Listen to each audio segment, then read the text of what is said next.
La troisième et dernière partie de cet enjeu consacré à la gestion des forêts et l'économie verte. Tout à l'heure, on était en train de dire que le processus de diversification du secteur bois, ça a eu un impact. Il a été engagé en 2010 et il a permis de créer des emplois. Est-ce que, par exemple, on peut se dire maintenant que le bois gabonais, on peut le retrouver facilement sur place, il est exploité ici, en produit fini, hein, on dit quoi, troisième catégorie, c'est bien ça, hein? Troisième produit. Voilà, est-ce que par exemple, il est plus facile maintenant d'avoir un produit fini qui coûte moins cher par rapport à s'il fallait le faire importer? Oui, le nombre des unités de transformation a facilité l'accessibilité aux produits, chacun selon ses besoins. Mais maintenant, il reste la question aussi des coûts qu'il faut arriver à maîtriser dans ce secteur. Mais comment est-ce qu'on peut expliquer ça? Si le bois est transformé localement ici, est-ce qu'il ne devrait pas coûter moins cher? Ce n'est pas tout type de produit fini encore que l'on trouve. Mais déjà, au deuxième niveau, les produits de menuiserie, de consommation courante ou des produits pour la construction sont plutôt assez bon marché, à la portée de tous. Ce qui fait que beaucoup de maisons encore utilisent le bois transformé dans sa première version, à son premier niveau. Si vous voyez les constructions, même périurbaines, c'est à base de bois. Donc ça se consomme assez bien. Oui, il reste que toutes ces politiques... Ça se consomme toujours déjà assez bien. Je crois que ça se consomme mieux au niveau de la troisième catégorie. Oui, on en arrive là, parce que vous voyez par exemple au niveau des unités, des nouvelles unités industrielles qui se sont implantées, ils offrent d'autres types de matériaux de construction et vous voyez ça et là, il y a déjà quelques chalets en bois qui sont très beaux à regarder avec du bois d'hiver par exemple. Il y a deux types de ventes. Parce que les produits qui sont transformés dans la zone spéciale économique de Nkok n'ont pas les mêmes réalités, pour ne pas dire les prix, sur le marché local. Or, tout ce qui est transformé pour la grande consommation, on peut facilement le trouver dans les quincailleries. À des prix abordables. À des prix assez abordables. Mais le paradoxe, c'est que comment comprendre que nous sommes dans une zone franche ou bien une zone économique comme celle d'un coq? Les produits qui sortent d'un coq sont un peu plus élevés que les produits locaux sur le plan de la consommation. Un coq, il doit avoir des facilités, pour les entreprises, pour les consommateurs nationaux. N'est-ce pas, monsieur Louis Léandre? Il faut rectifier, il faut, disons, ajouter certains éléments. C'est-à-dire qu'on a interdit l'exportation des grumes. Le gouvernement, le président de la République, dans la suite logique pour ne pas pénaliser certains opérateurs économiques qui ne disposent pas de forêt, récemment a pris un décret pour la mise en place d'une bourse de bois. À quoi sert cette bourse de bois? Ce qui pourrait effectivement réduire la différence de coût que l'on peut observer entre un produit qui pourrait sortir d'un coq qui bénéficie déjà de certains avantages parce qu'on est dans une zone à régime fiscal privilégié. Donc, c'est la zone économique.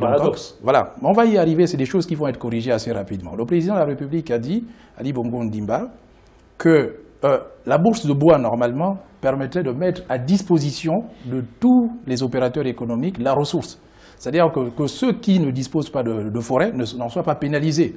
Donc, à partir de ce moment-là, la matière première, donc la grume qui est coupée, est amenée dans ce système de bourse-là qui devra effectivement fixer les coûts les coûts d'achat des différentes grumes qui seront soumises, qui seront achetées par les opérateurs économiques dans le but de transformer sur place. Donc là, c'est une suite logique.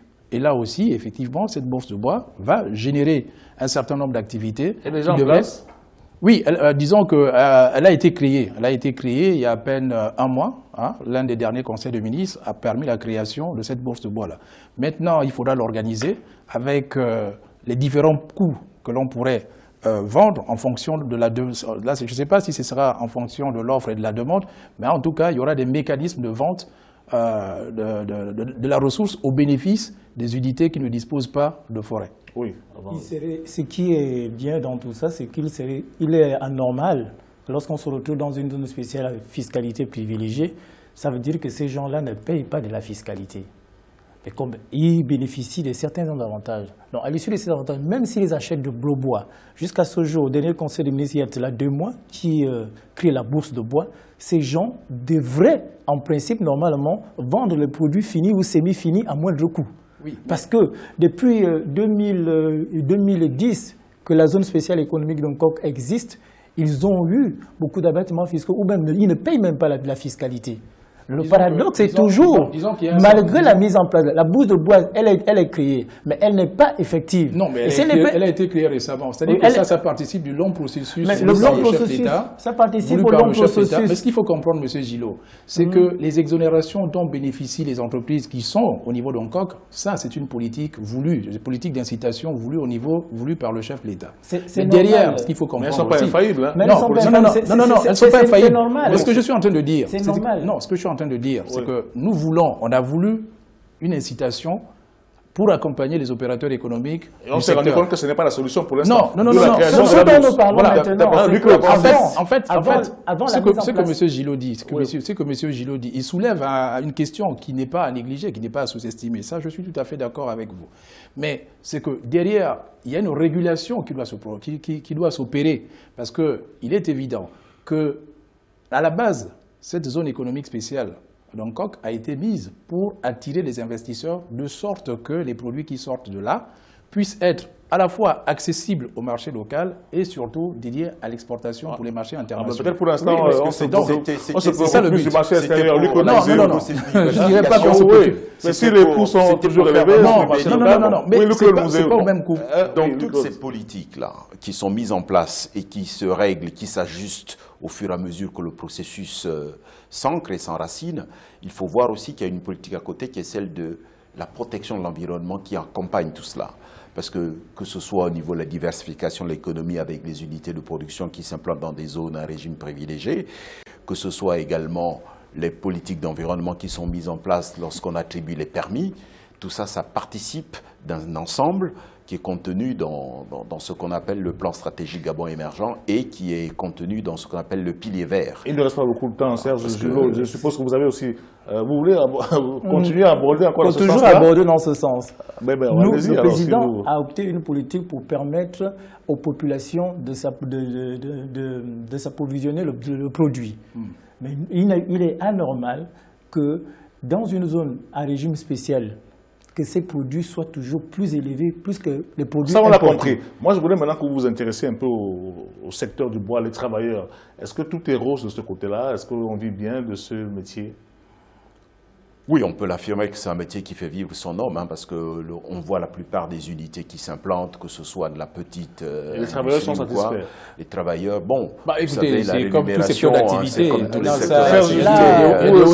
vous parlez de travailleurs du secteur bois, nous faisons partie des travailleurs du secteur bois. Bien sûr. Et là, derrière tout le table, en fait. Voilà, nous faisons partie, parce qu'à l'intérieur des travailleurs du secteur bois, nous avons les acteurs économiques, dont les acteurs économiques, et nous, l'administration. Bon, de l'autre côté, chacun trouve son compte. Mais ce qui est encore plus déplorable aujourd'hui, que ceux de l'administration ne trouvent plus réellement leur compte. Pourquoi Ne trouvent plus réellement leur compte. Pourquoi? Parce qu'aujourd'hui, comment dirais-je, pour que les choses, pour qu'on puisse bien valoriser la forêt, et pour que les gens valorisent la forêt, il faudrait que ceux de l'administration aient les moyens de leur politique. Ce n'est pas le cas? Ce n'est pas souvent le cas. Qu'est-ce qui a changé? Les opérations de police forestière ne se font plus comme avant, parce que les agents ne bénéficient pas de leur politique. Vous êtes par exemple aujourd'hui... De quoi exactement? Exemple. Vous disiez? De quoi exactement? Vous manquez de quoi? Exemple, le matériel roulant. Exemple, les uniformes. Exemple, un certain nombre de choses, sans compter les avantages qui s'y... Donc il n'y a même pas de moyens de surveiller effectivement que les... Mais là, je me suis... Mais là, il y a une chose. Mais oui. Vous me surprenez, M. Gillot. Parce qu'aujourd'hui... Tout à l'heure, il a parlé de la GIOS. Oui. Est-ce qu'on a besoin on a vraiment besoin de la GIOS pour faire la couverture? Il reste une minute. Alors que les agents eux-mêmes, ils sont là. Réaction de M. Louis-Léandre Bobola. La GIOS, c'est une capacité de surveillance spatiale. Louis-Léandre et Bobola, votre réaction? Je crois. Vous savez, le président a parlé de l'équité. À côté de l'égalité de chance. Je sais, vous vous plaignez de ce que vous avez perdu. On sait ce que vous avez perdu. Mais ça, on l'a redistribué à tout le monde pour essayer, sous forme d'augmentation de salaire. Qu'est-ce qu'ils ont perdu? Les primes? Non, les primes, les fonds communs et tout le reste. C'est pour ça que vous vous plaignez? C'est l'objet de la sempiternelle grogne que nous connaissons de manière tout à fait régulière.